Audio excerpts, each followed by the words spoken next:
এই যে মঙ্গল শোভাযাত্রা যেটা পয়লা বৈশাখে হয়, এটা শুরু হয়েছে 1989 সাল থেকে।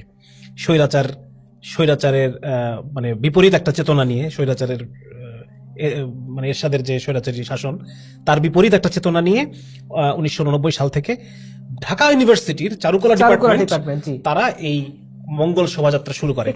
কিন্তু আমি প্রশ্ন করি আগে তোমাকে, প্রশ্নটা হচ্ছে যে কিন্তু এই যে 1989 সালে যেই একটা প্রোগ্রাম ঢাকা ইউনিভার্সিটির একটা ভার্সিটির একটা ডিপার্টমেন্ট চালু করলো, সেটাকে কিভাবে এশিয়াটিক সোসাইটি বাংলাদেশের জাতীয় সংস্কৃতি হিসেবে ঘোষণা করলো, এটা তুমি একটু আলোকপাত করো।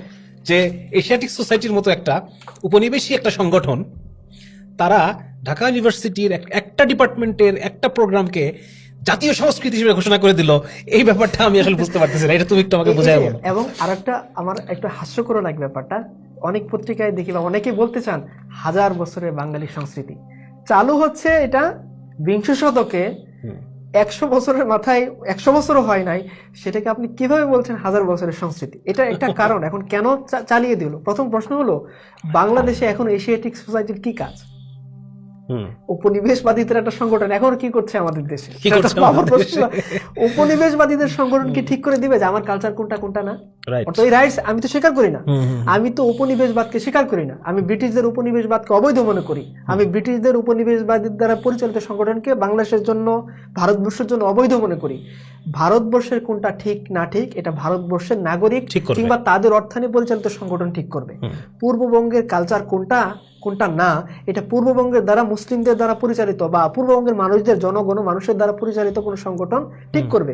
সে তো ঠিক করার রাইটসই নাই। প্রথম কথা হলো এটা। কাজে তার দ্বারা তার ডিক্লেয়ার করা কোন কালচারকে আমি মানতে প্রস্তুত না। এখন হলো যে কেন করেছে তারা? ওই যে 60-এর দশকে যে একটা কালচারাল প্রজেক্ট শুরু হলো, মানে তারা রাষ্ট্রকে মনে করেছিল কি একটা কালচারাল প্রজেক্ট, রাষ্ট্রের মধ্যে জুলুম আছে কিনা, রাষ্ট্রের মধ্যে মানুষ খেতে পারছে কিনা, এটা তাদের কোনো সমস্যা। সমস্যা হলো কি, রবীন্দ্রনাথের জাতীয় সঙ্গীত যদি না থাকে তাহলে তাদের সমস্যা আছে। হ্যাঁ, রাবীন্দ্রিক চর্চা যদি বন্ধ করে দেওয়া হয় তাহলে তাদের সমস্যা। হিরো আলম যদি রবীন্দ্রসঙ্গীত গায় তাদের সমস্যা, তাদের এটা সমস্যা। আরেকটা কথা কি, কিন্তু জনগণ একেবারে একজন মানুষের, সাধারণ খেটে খাওয়া মানুষের অটো যদি, হ্যাঁ, অটো রিক্সা যদি কেউ ধ্বংস করে দেয়, তার উপর যদি ট্রাক চলে যায়, তাহলে তাদের কোনো বিবৃতি নেই। কাজেই জনগণের পেটের চেয়েও, জনগণের জীবনের চেয়েও তাদের মূল্য, একটা গানের মূল্য বেশি। তো ওই সময় যারা এই ধরনের কালচারাল প্রজেক্ট শুরু করলো, তাদের দরকার পড়লো একটা নতুন কালচার আবিষ্কার করা। কারণ 19 শতকের বাঙালি মুসলমানের চিন্তাধারা, এই বইটার মধ্যে ওয়াকিল আহমদ সহ ডক্টর আহমদ শরীফ তারা একটা জিনিস দেখিয়েছেন যে ভারতবর্ষ যখন ভাগ হচ্ছে 47-এ, তখনও পূর্ববঙ্গের মানুষের সংস্কৃতি হলো ইসলাম ঘেঁষা। তখন মানুষ পর্দা করছে। আপনি এখনো ঢাকার চিত্রগুলো, আমরা ওই যে অনেক সময় ফেসবুকে আসে না, এনসিএন ঢাকা লিখে সার্চ দিলে যে দেখা যাচ্ছে যে কোনো মহিলা যাচ্ছে তো রিক্সা চারিদিক দিয়ে ঘেরাও করা। আমি নিজেও দেখছি, আমার খালা আমার খালা যখন তার শ্বশুর বাড়ি থেকে আমাদের বাড়িতে বেড়াইতে আসতেছেন, তো খালা এবং খালু রিক্সায় বসা, একটা শাড়ি দিয়ে সেই রিক্সাটা পেঁচানো, আমি নিজে সাক্ষী এটা। তো এটা কালচার আমাদের গ্রামে ছিল, কিছুদিন আগে সেটা আউট হয়ে গিয়েছে। তো এই যে কালচার, তো এই কালচারের বিপরীতে মুসলিম জাতীয়তাবাদ কেন্দ্রিক যে কালচার পূর্ববঙ্গে প্রচলিত, এইটার এগেইনস্টে তো কিছু দাঁড় করাইতে হবে। তো দাঁড় করাইছে কে? এরা।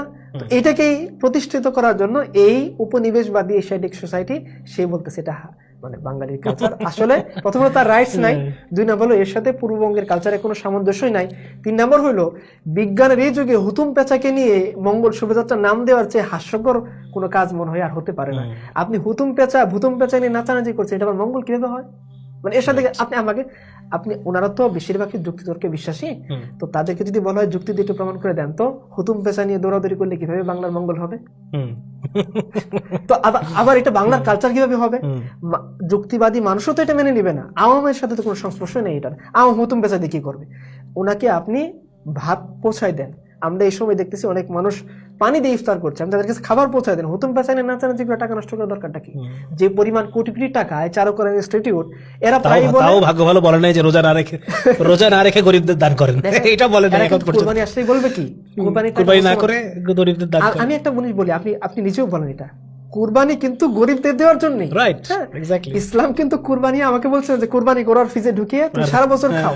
কুরবানি কিসের জন্য? 3 ভাগ, 1 ভাগ তুমি আত্মীয় স্বজনকে দাও, গরিব যারা গরিব সংশ্লিষ্ট, আরেক ভাগ তুমি পাড়া প্রতিবেশীকে দাও। কারণ আমি তো কুরবানি গরিবদের জন্য করছি।